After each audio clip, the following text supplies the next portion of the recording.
Fire in the cockpit. What's the quickest way down? Also, another fatal gender reveal? Come on, people. We've also got some channel updates. This and more on Taking Off. Welcome to Taking Off. I'm Christy Wong, and you're watching the latest topics and issues in general aviation. Gender reveal parties have become a trend over the past decade, with excited parents-to-be attempting to come up with original stunts to reveal the gender of their unborn child. Aviation is not immune to this, and in Cancun just last week, people gathered in the water for such a reveal, being flown in a Cessna 206 above the excited family and friends. After the plane emitted pink smoke, revealing the gender to be a girl, it banked heavily to the right and possibly in a climb. It's hard to see exactly what happens because the camera spins around to show another plane in the vicinity, and then another quick pan back to the 206, which is clearly nosediving into the ocean. Conflicting reports stated that there were between 2 and 6 people aboard the high-wing Cessna, but what we do know is the crash killed both the pilot and the co-pilot.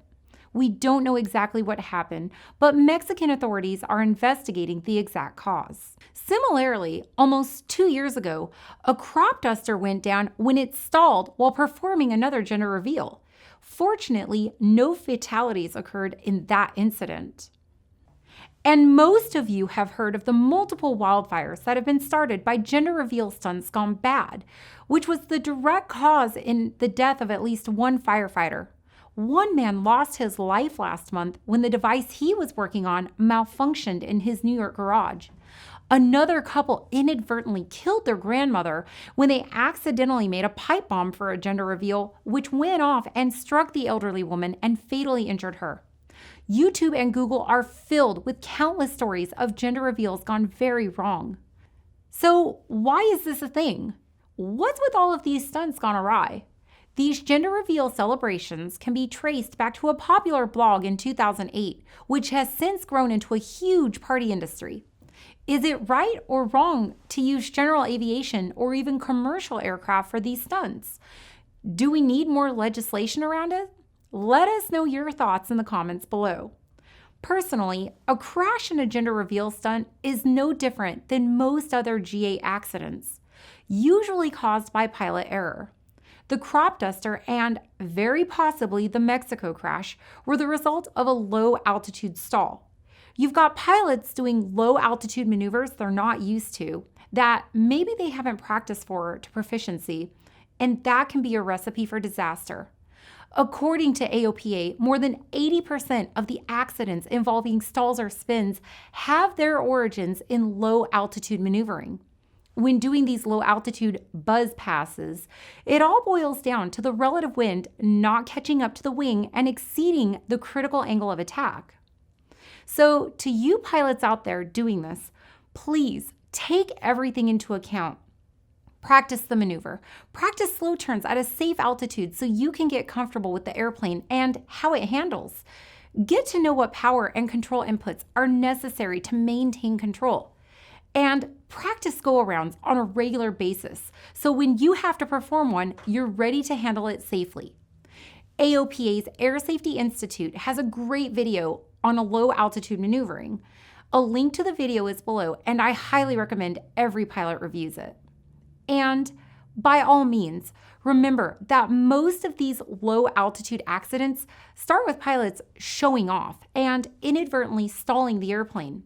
If you're thinking of making these low-altitude, high-speed passes to impress your friends, remember that these events often end badly. As AOPA states, we all have a responsibility to represent pilots and GA in a positive light. I don't think we need more legislation, we just need less stupid. So do your gender reveal, but don't do it stupidly. How about that? Okay, moving on. Recently on social media, we saw a relatively new pilot post the question about the quickest way down in the event of a fire in the cabin, and some of the answers were conflicting and confusing. Someone even mentioned getting down via a skid. Really? You think that the skid is the best and fastest way down? Yeah, if you want to be a smoking hole in the ground. Fire in the cabin is one of the worst emergencies you can have.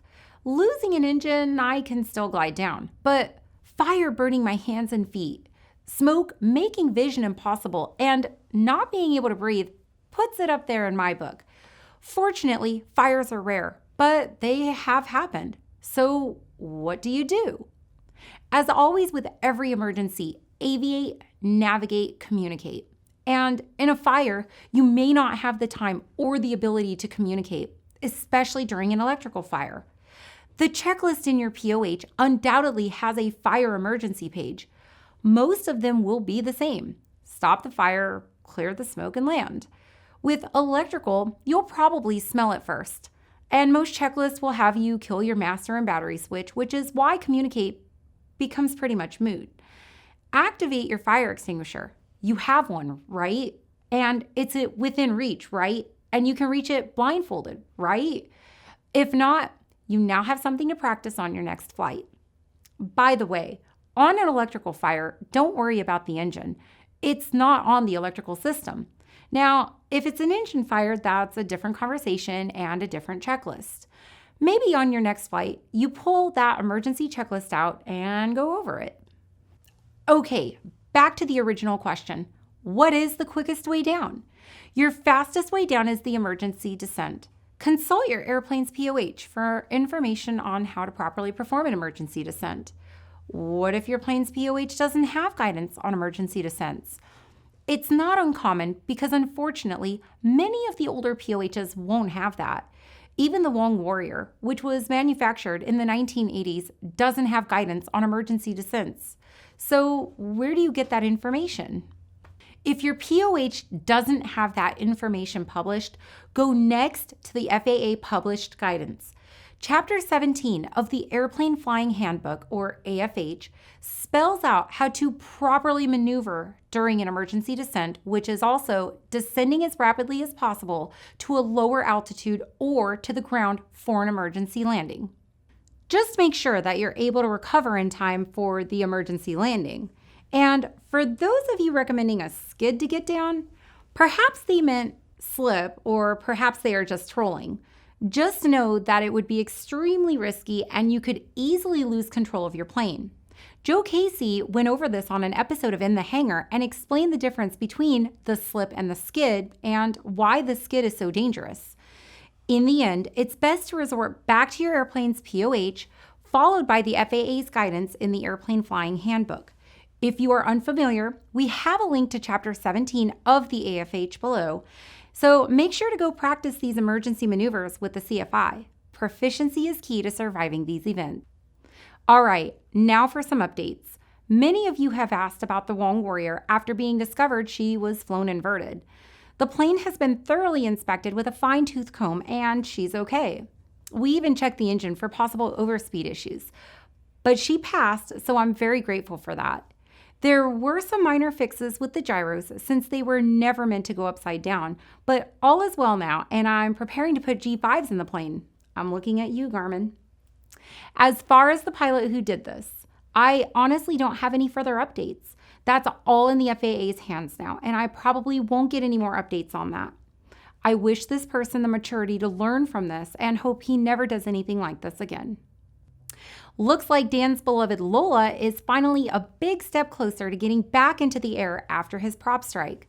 The engine has completed overhaul and is now being crated and shipped back to the hangar where Lonely Lola sits engineless. When the engine gets there, the plane will also need an annual, so yes, Dan's pretty antsy about getting back in the air. I mean, dude, I go crazy with 1 week of bad weather. So until she's back up, you can find Dan flying with me in the Wong Warrior. And a quick furlough update for me. You may have seen in the news that most U.S. airlines are recalling their furloughed pilots back into training. I am technically no longer furloughed, but I have not been recalled back into training yet. We're hoping to be recalled into training over the summer and fall. Fingers crossed. And finally, on this Friday's episode of In the Hangar, Brian Turner snuck onto the set to guest host an episode where he interviewed Dan Milliken. This ought to be good. We're setting it as a premiere, so we'll all be logged on to chat with you at 3 p.m. Central Time this Friday.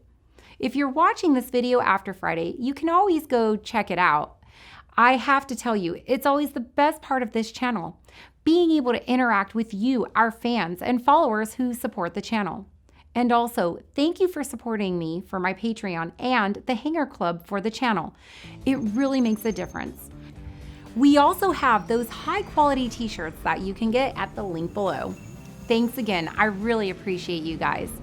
Safe flying, and we'll see you next time on Taking Off.